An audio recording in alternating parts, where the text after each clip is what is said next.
అందరికీ నమస్తే. ఇక్కడ వరి పొలం నూర్పిడి జరుగుతోందండి. ఒకవైపు మా గోమాతలు మేత మేస్తున్నాయి, మరోవైపు అక్కడ వరి మనం మాన్యువల్గా హార్వెస్ట్ చేస్తాం, అందరికి తెలిసిందే. నవారా రకం ఇది నా ఆల్ టైమ్ ఫేవరెట్. ఇది నన్ను రైతుగా నిలబెట్టిన వరి రకం, మొట్టమొదటిసారిగా నన్ను ఒక రైతుగా మెప్పించిన రకం కూడా.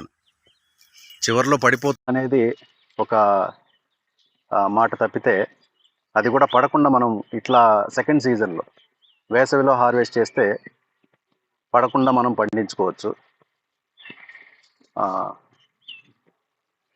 ఒకసారి మీకు చూపిస్తాను.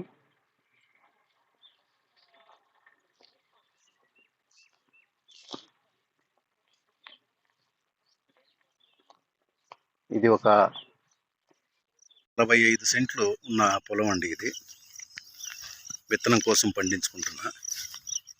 ఇటువైపు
సుభాష్ పాలేకర్ గారి మెథడ్లో జీవామృతం, ఘనజీవామృతాన్ని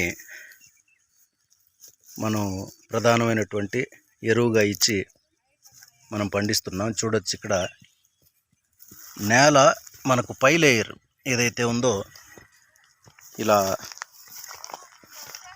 గోమయం యొక్క రంగు, గోపంచతం యొక్క రంగును మనం గమనించవచ్చు. మరొక 2 రకాలు హార్వెస్ట్కి సిద్ధంగా ఉన్నాయండి. ఇంతకుముందు నవారాకు ముందు కాలానామకు హార్వెస్ట్ చేసాం. అలాగే ఇది పూర్తయిన తర్వాత రాజముడి హార్వెస్ట్ చేస్తూ ఉన్నాం. ఆ వీడియో కూడా నేను మీకు పోస్ట్ చేస్తాను. దాంతోపాటు అరవదాంగురవై చెప్పాను. అరవదాంగురవై అటువైపు ఉంది, అది ఒక వీడియో చేస్తాను మీకు. అక్కడ ఉన్నటువంటిది అరవదాంగురవై, అది కూడా పంట అయిపోవచ్చింది. ఇది వేసవిలో నేను వేసుకున్నటువంటి పంటలు. మొదట కాలానమక్ పూర్తయింది, ఇప్పుడు నవారా ఈ రోజుకు పూర్తయిపోతుంది. రాజముడి ఒక 3 ఎకరాలు వేసాం. అది మరొక 3 రోజులు 4 రోజులు వరుసగా జరుగుతూ ఉంటుంది హార్వెస్ట్ అనేది. దాంతోపాటుగా కుళ్ళాకరు, అది కాస్త ఆలస్యం అవుతుంది, ఇంకా ఒక నెల పడుతుంది. కాలానమకు మనకు ఇది రాజముడి అవంగానే అరవదాంగురవై 60 రోజులకి పక్షులు తినేటువంటి పంట, అది హార్వెస్ట్ చేసేస్తాం. ఇది ఇక్కడికి ఈ సీజన్తో కంప్లీట్ అవుతుంది. ఈ ఏప్రిల్, మే నెలల్లో భూమికి పూర్తిగా విశ్రాంతినిచ్చి కావలసినటువంటి ఎరువులు, మనకు ఎలాగో దేశవాళీ ఆవులు అలాగే ఎద్దులు ఉన్నాయి, ఆ ఎరువు మనం చల్లుకొని పచ్చి రొట్టెకి నవధాన్యాలు చల్లేసి వదిలిపెట్టేస్తాం. అక్కడికి నెక్స్ట్ సీజన్కి పొలం సిద్ధం చేసిన వాళ్ళం అవుతాం.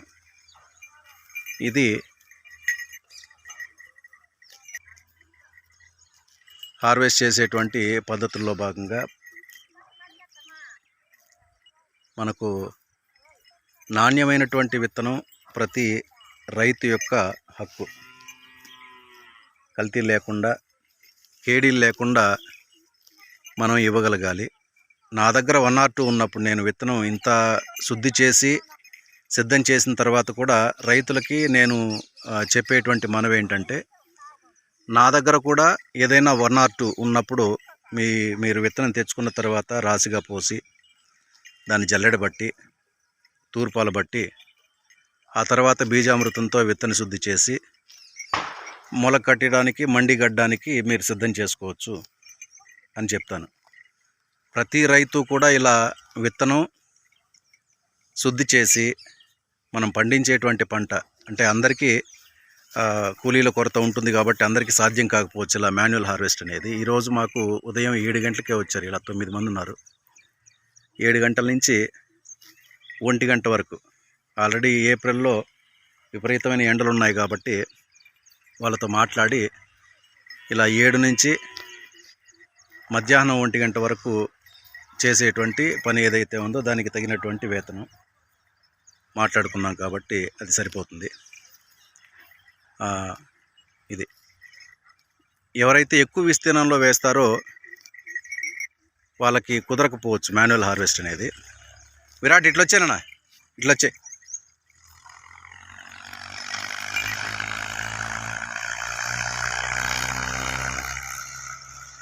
ఎక్కువ ఎకరాల్లో చేసేటువంటి వాళ్ళకి కుదరకపోవచ్చు.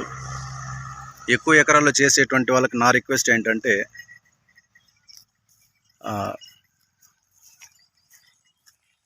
ఒక రకం మీరు కనీసం 2-3 ఎకరాలు 10 ఎకరాలు ఉందనుకోండి, 2 ఎకరాలు 3 ఎకరాలు వేయగలిగితే ఒక రకం మిషన్ హార్వెస్ట్కి కాస్త సులువు అవుతుంది. కొంతమంది అర్ధ ఎకరానికి ఒక రకం లేదా ఎకరాలో 4 రకాలు వేస్తామండి అని అన్నప్పుడు ఖచ్చితంగా కల్తీలు అయిపోతుంది. లాస్ట్ సీజన్లో నేను 2 ఎకరాలు ఉన్నాయి 4 రకాలు వేయాలని చెప్పానంటే తీసుకెళ్ళాడు ఒక రైతు. అతను హార్వెస్ట్ చేయడం మిషన్తో హార్వెస్ట్ చేశాడు, అక్కడ కొన్ని కల్తీలు జరిగాయి. ఆ తర్వాత 4 రకాలు ఒకేసారి మిల్లింగ్ చేశాడు, 4 రకాలు మళ్ళీ మిక్స్ అయ్యాయి. అతను ఫోటోలు పెట్టాడు, సార్ ఇలా మిక్స్ అయిపోయింది ఏం చేయాలి అని అంటే, నేను అది మొదట్లో చెప్పాను కాబట్టి మళ్ళీ గుర్తు చేశాను, ఇలాంటి సమస్యలు ఉంటాయండి. దయచేసి కనీసం ఒక ఎకరానికి మనం ఒక రకం పండించుకున్నప్పుడు హార్వెస్ట్ చేసేటప్పుడు జరిగేటువంటి కల్తీని మనం కొంతవరకు తగ్గించవచ్చు, పూర్తిగా నివారించలేం. మాన్యువల్గా జరిగితేనే అది నివారణ అవుతుంది. మిషన్ హార్వెస్ట్ అన్నారు, దాని తర్వాత 4 రకాలు ఒకేసారి మిల్లికి వేయించానన్నారు.